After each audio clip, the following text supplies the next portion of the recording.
Bonjour Pierre Méhaignerie. Bonjour. Merci d'avoir accepté l'invitation de Radio Classique. Vous êtes député d'Ille-et-Vilaine et vice-président du Conseil national de l'UMP. On va parler des sujets qui divisent jusque dans votre camp, le RSA pour les jeunes, le déficit de la Sécu, l'affaire Clearstream et bien sûr le budget 2010. Mais dans une demi-heure, Christine Lagarde reçoit le PDG de France Télécom.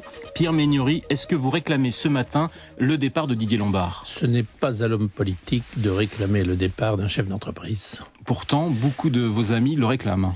C'est leur affaire. En ce qui me concerne, je pense que c'est toute la société française et toutes les entreprises, y compris le secteur public, qui doivent réfléchir aux conditions de travail et surtout aux besoins de considération et d'information des salariés. 24 suicides chez France Télécom en 18 mois. Oui, parce qu'il y a une telle restructuration à l'intérieur de France Télécom et probablement... Et c'est là où la difficulté et la nécessité pour le président de répondre, des conditions de travail et surtout des transformations de postes qui peuvent être insurmontables. Si ce que l'on dit est vrai, oui. C'est-à-dire que sont marqués à chaque moment et comparés les indices de résultats des personnes, je suis convaincu que c'est un élément inquiétant pour beaucoup de salariés. Vous êtes chef d'entreprise, vous avez 24 suicides dans votre entreprise, vous démissionnez ou pas ? Personnellement, oui. Mais il ne m'appartient pas de dire aux autres, dans une société comme France Télécom, ce qu'elle doit faire. Donc Didier Lombard, responsable mais pas coupable ? Pas du tout, n'allez pas à cette conclusion. Responsable. Et c'est au conseil d'administration et aux représentants des salariés de définir leur relation ou leur absence de relation avec le chef d'entreprise, et donc à celui-ci d'en tirer des conclusions. Vous dites remettre à plat le système fiscal. C'est quoi concrètement remettre à plat le système fiscal pour vous, Pierre Méhaignerie ? C'est remettre en question un certain nombre de pertes de recettes. Il ne s'agit pas d'augmenter l'impôt, mais il y a quand même dans le système fiscal français un grand nombre de niches fiscales et de niches sociales qui pourraient être remises en cause.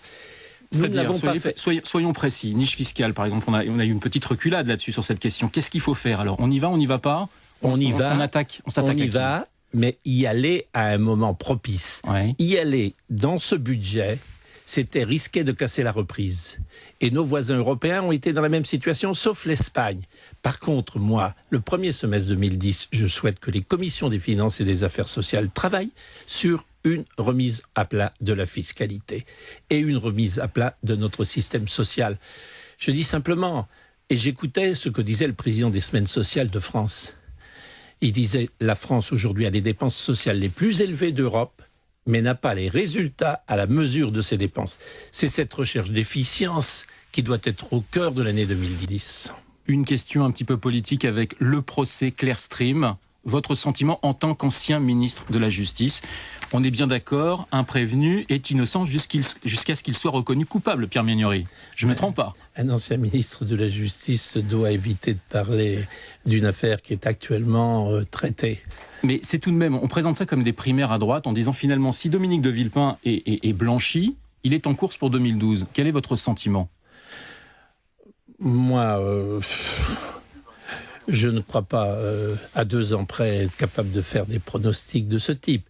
Je dis simplement que aussi bien à gauche qu'à droite, il y avait des traditions d'attaques indirectes qui sont condamnables. Alors, puisse ce procès dégager une vérité, je l'espère, je n'en suis pas sûr.